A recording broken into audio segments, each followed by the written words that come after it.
Hi, I have all this here.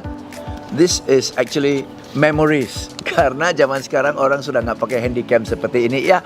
Dan ini pun waktu itu sudah dianggap canggih karena ini pakai hard disk. Ada satu generasi sebelumnya yang pakai kaset ya. Yang punya saya yang pakai kaset sudah nggak tahu kemana. Tapi saya pakai ini sebagai contoh ya.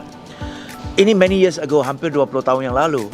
Saya beli handycam di Singapura, di toko di Lucky Plaza ya. Dan maksud saya, niat saya hanya mau beli handycam saja. Oke? Itu pun handycam yang simple.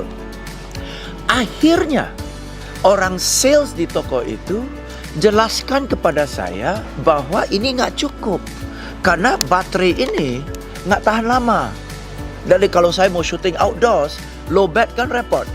Jadi dia usulkan saya tambah satu baterai lagi. Jadi saya beli baterai tambahan. Padahal awalnya hanya mau beli handycam. Setelah itu dia jelaskan kepada saya, James, handycam ini ya, yang paling mahal itu lensa. Kalau lensanya sudah tergores, percuma, apapun yang Anda rekam jelek.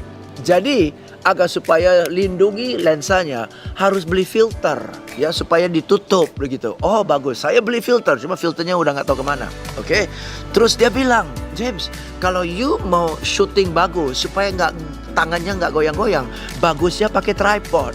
Oh iya juga ya, supaya kamu bisa di sana dan kamu bisa pasang handycam di tripodnya, kamu bisa di sebelah sana menjelaskan dan sebagainya. Oh iya ya, belilah tripod.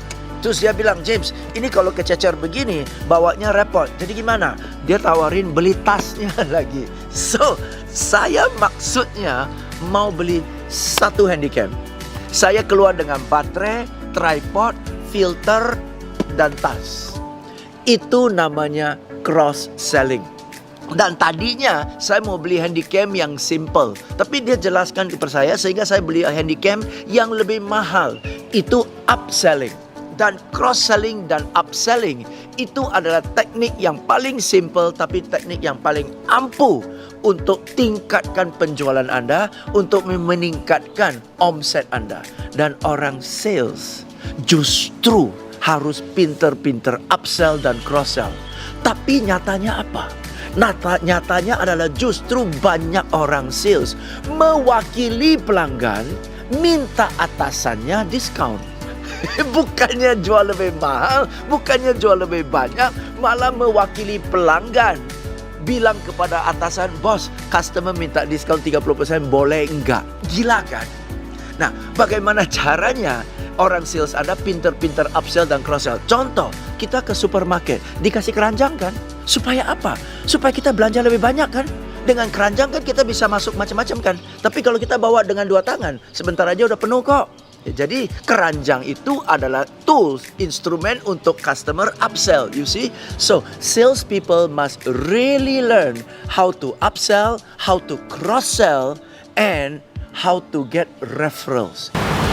Oke, mari kita rekap ya. Satu adalah upsell, kedua adalah cross sell. Sekali lagi, apa bedanya antara upsell dan cross sell?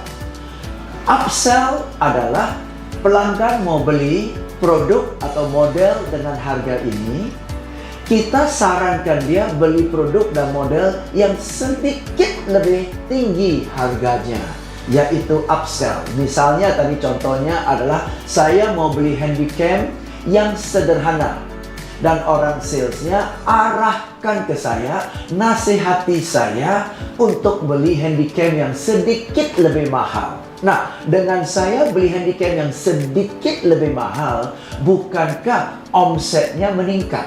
Betul kan? Ya, dan sebaliknya justru banyak orang sales malah tidak ajak pelanggan beli model yang lebih mahal sedikit, malah mengalah dan kasih diskon. Akibatnya omsetnya turun.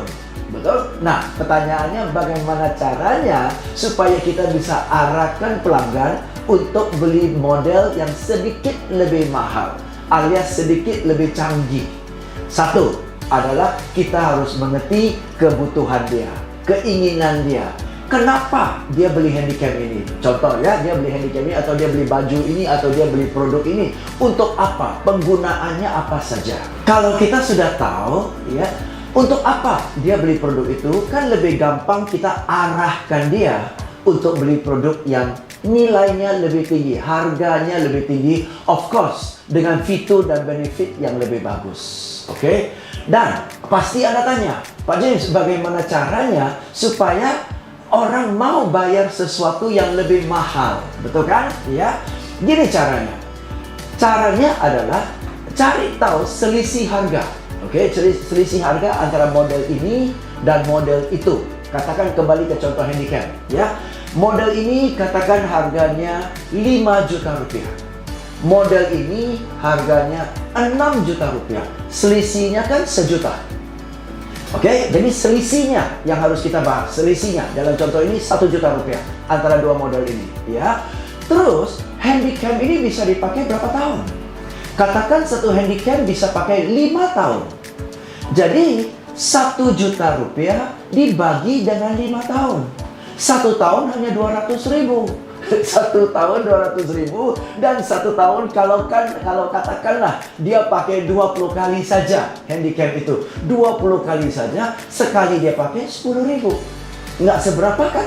Kalau dia pakai setahun 40 kali, jadi setiap kali dia pakai hanya 5.000. Dengan 5.000 rupiah bedanya, dia dapat menikmati fasilitas dan fitur-fitur yang jauh lebih canggih. Betul kan? Dengan demikian dia akan rasakan bahwa 5.000 aja ya dapat fitur kayak gini. Ya udahlah. Nah, itu loh caranya untuk arahkan orang beli produk yang modelnya lebih canggih sedikit dan harganya lebih tinggi sedikit. Dengan demikian, dengan jumlah pelanggan yang sama, satu pelanggan itu instead of model A dikasih diskon, sekarang kita arahkan dia ke model B yang malah harga lebih tinggi. Bukankah dengan jumlah pelanggan yang sama, omset meningkat hanya dengan upsell?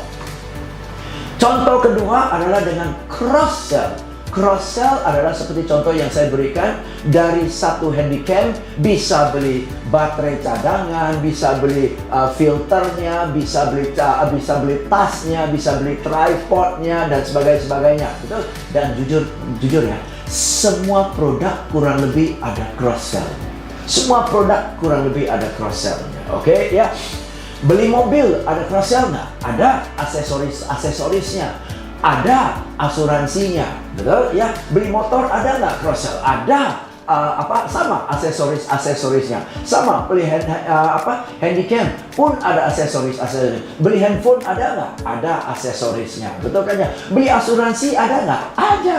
Asuransi pun ada ridernya, betul kan ya. Ada produk tambahan, mau tambah kesehatan nggak? Mau tambah ini nggak? Mau tambah itu nggak? Mau penyakit kritis nggak? Ada ridernya kok. Jadi hampir semua produk ada cross-sellingnya. Supermarket, saya datang mau beli buah-buahan, mumpung sudah di supermarket, karena sudah dikasih troli, sekaligus saya beli mentega, sekaligus saya beli biskuit, sekaligus saya beli minyak goreng. Itu kan cross-sell. Hampir semua produk ada cross-sell. Bahkan di training kami pun ada cross-sell. Anda ikut training saya tawarkan Anda untuk beli audio streaming, betul kan? Tawarin beli buku dan sebagainya. Itu kan cross-sell semua. Dengan demikian, dengan jumlah customer yang sama, omset Anda malah bisa meningkat dengan pinter-pinter upsell dan pinter-pinter cross-sell. Sekarang pertanyaannya, bagaimana Pak James menawarkan cross-sell produk? Sama seperti si salesman handycam. Dia usulkan kepada saya. Dia nasihati saya. Dia nggak jual ke saya. Dia usulkan kepada Pak James, ya, if you don't buy the battery, nanti kalau lagi rekam seru-seru, nggak ada blowback, nggak ada colokan, nggak ada baterai cadangan, repot loh kamu. Oh iya juga ya. Nah James, dengan sekian banyak barang, kalau kamu bawa begini, gampang hilang loh. Lebih gampang bawa tas. Oh iya ya. Tuh usulan. Mau beli syukur, nggak mau beli, Anda yang repot, Anda yang rugi, betul kan? Nah, dengan demikian kita tidak terkesan nge-push banget. Dengan demikian kita nasihati pelanggan. Dan kalau pelanggan bilang, "Woi, you jual ini, jual itu, jual itu saja," kita tinggal bilang, "Saya menasihati kok, bener kok. Handycam kalau nggak ada filter kan cepat gores. Nah, kalau nanti gores dan Anda dapat tahu mestinya beli filter, Anda salahkan saya. Kenapa waktu saya tawarin kepada Anda, saya tidak nasihatkan kepada Anda beli filter? Salah lagi. Maka saya usulkan demi kebaikan Anda." Tuh, cross-selling kan gampang banget kan? Nah, kalau orang sales punya kesadaran untuk upsell dan cross-sell, kalau orang sales punya keterampilan untuk upsell dan cross-sell dengan jumlah pelanggan yang sama, bahkan dalam kondisi sekarang jumlah pelanggan yang malah menyusut, bisa-bisa omset masih dapat dipertahankan, bahkan omset meningkat.